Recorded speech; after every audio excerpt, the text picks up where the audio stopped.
You see, this is normal for anyone that has a higher level of consciousness. I read this somewhere in a book, like I was a teenager, and he was a philosopher, and he said something like, there's no way if one has, I'm paraphrasing, has a quick mind that he's not going to be continuously frustrated in this world with all its people, basically.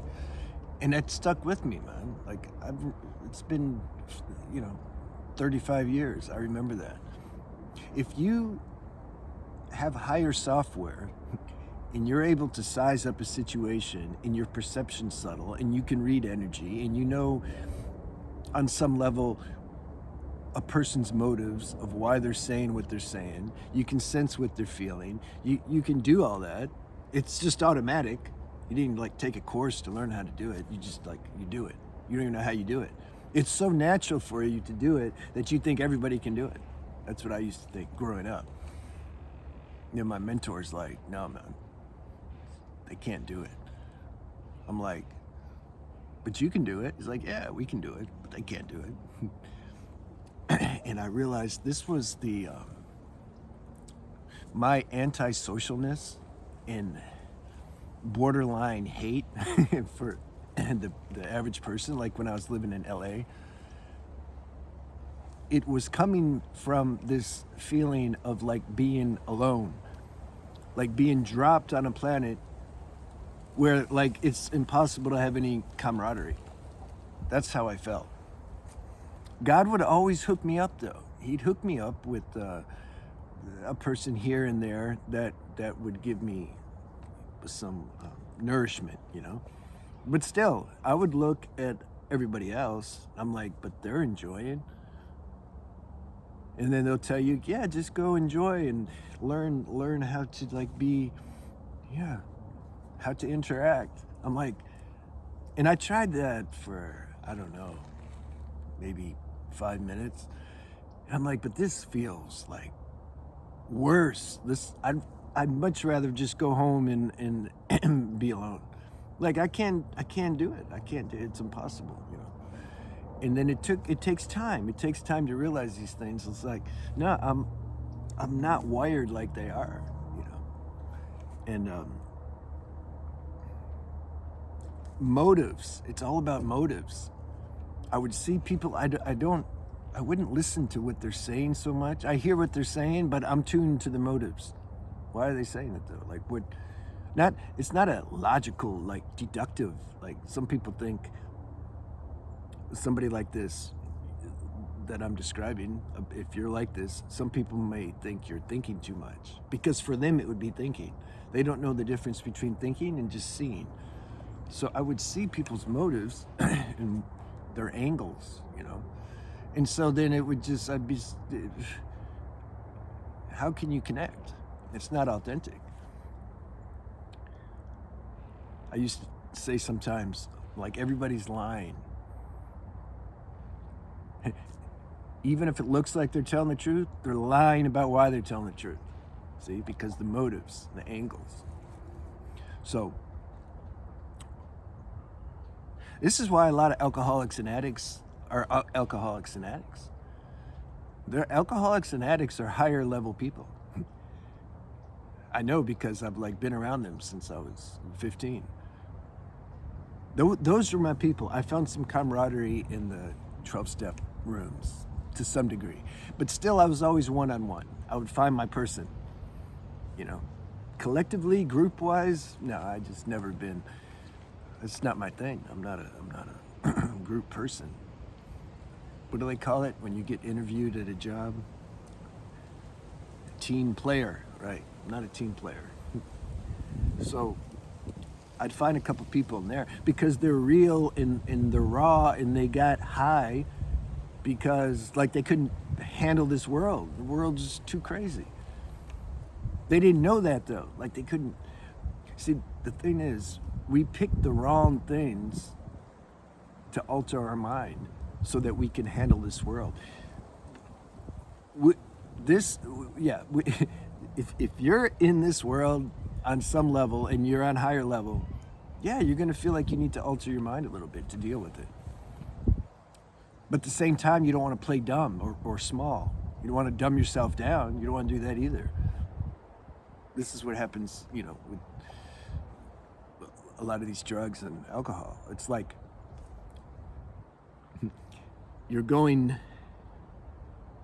it takes you to use an analogy, it takes you to animal level, just kind of oblivion level consciousness.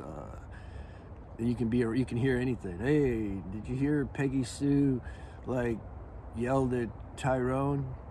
Oh yeah, it sucks. See, you can handle any kind of nonsense, but because you're a lower level.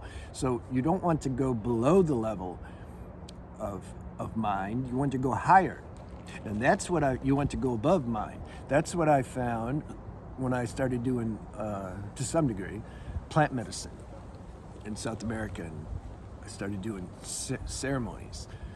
So my first experience of camaraderie was when I was in 12-step meetings, and especially when I found my mentor.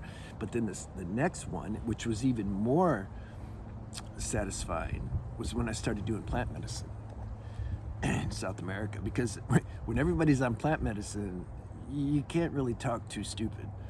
It's a whole different deal than doing drinking alcohol. It's like the alcohol takes you below the mind, the plant medicine takes you above the mind. And so then we were having some good conversations. I was like, oh, this is cool. I was doing plant medicine so that I could satisfy, these dogs, they have a lot of energy. I thought he was gonna jump on the table.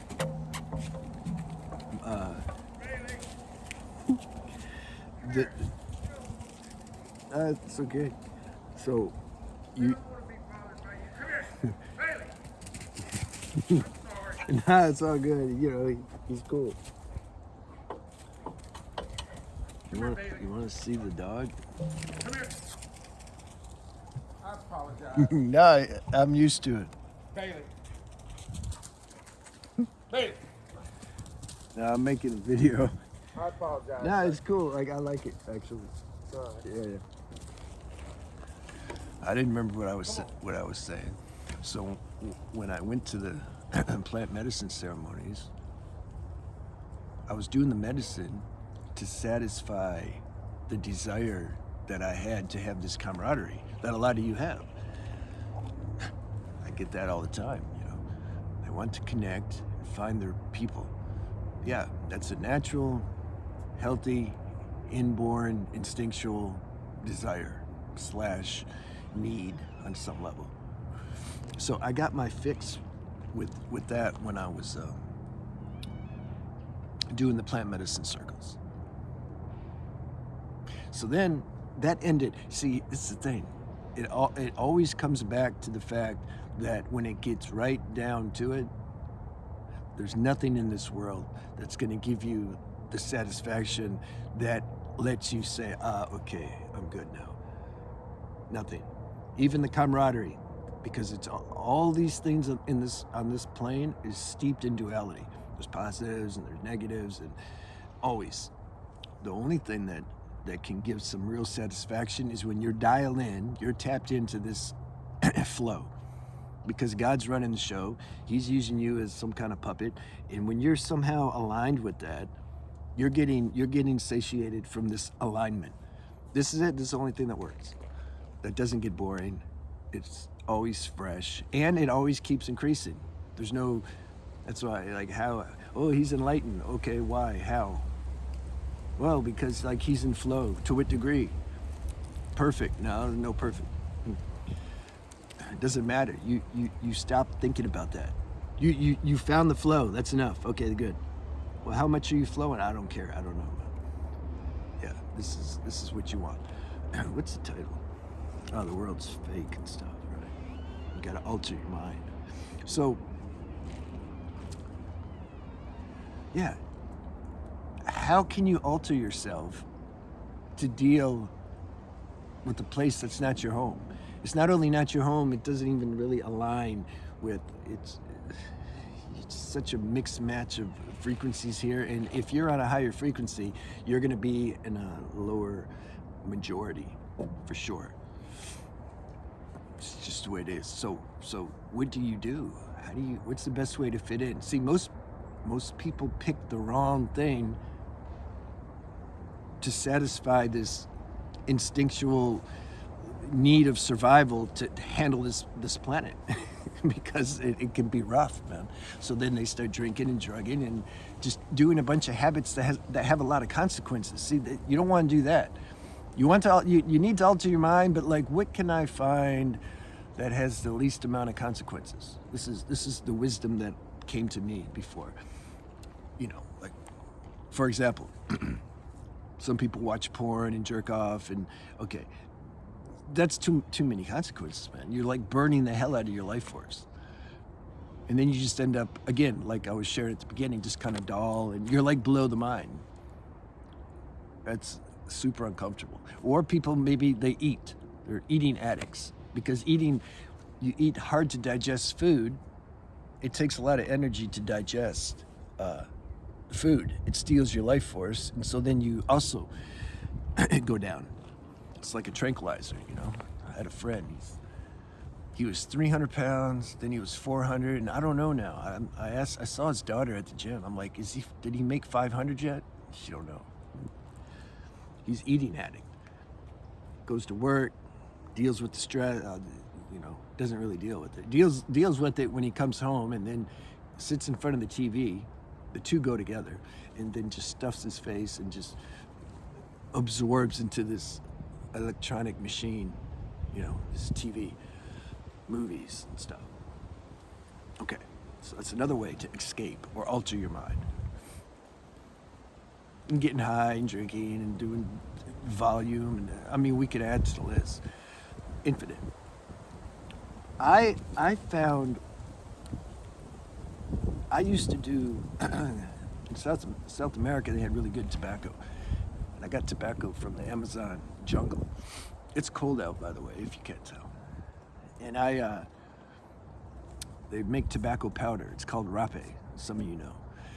And I would snort the powder, or you can make juice, snort the juice, or you can chew it. If you want to go to the next level, you can drink the juice. That's like a strong detox. Getting into my plant medicine book now. If you want to read my plant medicine book, you can see it. It's on the website.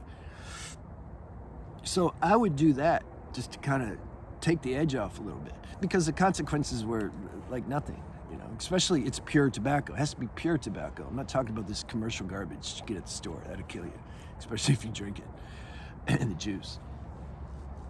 So I do that. And then also you have to construct your life in a way that's conducive for your frequency. And those who are older, this. This is why you say you don't really go out and mingle with the people so much. You go do what you got to do, and you come home and you do your thing. Yeah, that's protecting your energy. Why mix yourself with a bunch of different frequencies when, like, what good is it going to come from it? It just makes you, like, you develop this discernment as time goes on. It's like, I got to take care of myself. Yeah, but maybe the people will think, it's not my business what they think. I have to take care of myself. If I don't take care of myself, I can't be there for anybody, because all you really have to give to anybody is your quality of energy and consciousness. Well, if you're off, then what are you going to give them? You can give them something materially, but like, it's not such a big deal. So you got to take care of yourself. And you start to listen inside. You have to find your intuitive knowledge, voice. It tells you what to do. You bring your situation to it. I would do that too when I did plant medicine. I'd have a couple questions. I'd do the plant medicine, and I'm like, okay, God, what is the answer? What's the download? How do I navigate this? Because nobody can tell you. It's your own individual situation. Like, how are they going to tell you? So this is what we focus on in the groups. What is this inner voice saying? How do you get in touch with that? Because this is your real answer. You don't want to be dependent on anybody to tell you what only you can tell yourself. It doesn't work anyway. And at some point you figure that out. That's what I mean. God's rigged this game to where we have to find God at some point, no matter what, because nothing else will work. So listen to this voice and let it tell you how to construct your life and what you need to do to protect your energy. If you got to go out and mingle with the collective, there should be a reason. There should be a real purpose. If there's a purpose, divine power will help you serve that purpose, because it's like giving you that purpose. If you're just out trying to steal some fun and get a dopamine hit, you'll probably suffer. And then you'll complain, oh, they're not on the level. Well, why were you there? Do an inventory and see, are you lonely? Are you trying to, you want some attention, or you want some, interaction? Well, okay, then you got to pay the price. If there's a real purpose and reason for what you're doing, then you can do it. You can handle it. The power will be there to take care of that. All right, I think I said enough about this. I'll see you.